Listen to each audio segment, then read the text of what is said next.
పక్కా ప్రణాళిక ప్రకారమే విజయవాడలోని అద్వికా ట్రేడింగ్ కంపెనీలో పెట్టుబడులు రప్పించి వాటిని పక్కదారి పట్టించినట్లు పోలీసులు గుర్తించారు. మానవ సంబంధాల పెట్టుబడిగా అక్రమ లావాదేవీలు సాగించినట్లు పోలీసుల విచారణలో వెల్లడైంది.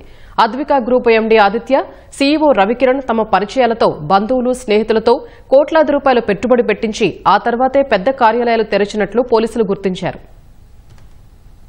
పెట్టుబడిదారుల సొమ్మును పక్కదారి పట్టించిన వ్యవహారంలో అద్వికా కంపెనీ మూలాలపై పోలీసులు కూపీలాగుతున్నారు. తన వద్ద నగదు లేదని, వచ్చిన సొమ్ము వచ్చినట్లు తిరిగి పెట్టుబడిదారులకు చెల్లించినట్లు అద్వికా గ్రూప్ ఎండీ ఆదిత్య పోలీసుల విచారణలో చెప్పినట్లు సమాచారం. ప్రస్తుతం తన వద్ద నగదు లేదని, పిల్లలు స్కూల్ ఫీజు చెల్లించలేదని విచారణలో వెల్లడించినట్లు తెలిసింది.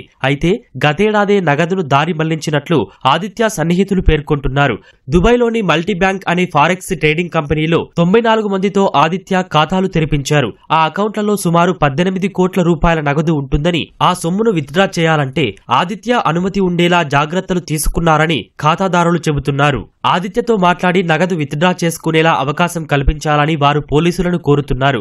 అద్వికా కంపెనీలో సలహాదారుగా పనిచేస్తూ నెలకు 3 లక్షలు జీతం తీసుకుంటున్న కీర్తికి గోల్డెన్ లీఫ్ కంపెనీలో 40% వాటాను ఆదిత్య ఎందుకు ఇచ్చాడో అనే కోణంలోనూ పోలీసులు దర్యాప్తు చేస్తున్నారు. గోల్డెన్ లీఫ్ కంపెనీ ప్రారంభించినప్పటి నుంచే వందలాది కోట్ల రూపాయల నిధులను పక్కదారి పట్టించినట్లు తెలుస్తోంది. కేవలం 2024లోనే సుమారు 180 కోట్లకు పైగా పెట్టుబడులు వచ్చాయి. అందులో పెట్టుబడిదారులు, ఏజెంట్లకు కనీసం 50% కూడా చెల్లించలేదని పోలీసులు గుర్తించారు.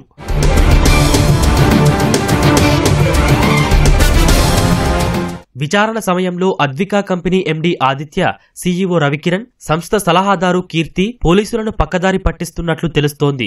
అద్వికా కంపెనీ ఎండీ ఆదిత్య వల్లే తన జీవితం నాశనమైందని, అవకతవకలతో తనకు సంబంధం లేదని సీఈఓ రవికిరణ్ చెబుతుండగా, సింగపూర్లో ఉద్యోగం చేసుకుంటున్న తను అద్వికలో చేరడం వల్లే ఇలాంటి పరిస్థితి వచ్చిందని సంస్థ సలహాదారు కీర్తి ఆవేదన చెందుతున్నట్లు తెలిసింది. ఎవరికి వారు తనదైన శైలిలో పోలీసుల ముందు ప్రవర్తిస్తున్నట్లు సమాచారం.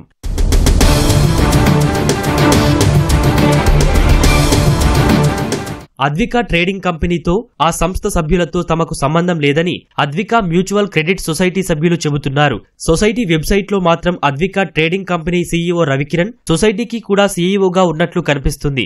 దీంతో సొసైటీలో పెట్టుబడి పెట్టిన సుమారు 400 మంది ఆందోళన చెందుతున్నారు. మరోవైపు ఆదిత్య బాధితులు అద్వికా సొసైటీ అతనిదేనంటూ ఆరోపిస్తున్నారు. ఈ వ్యవహారంలో విచారణకు హాజరు కావాలని సొసైటీ సభ్యులకు పోలీసులు నోటీసులు జారీ చేశారు. దీనిపై విచారణ ముమ్మరం చేసి వాస్తవాలను వెల్లడించాలని అద్వికా సొసైటీలో పెట్టుబడిదారులు కోరుతున్నారు.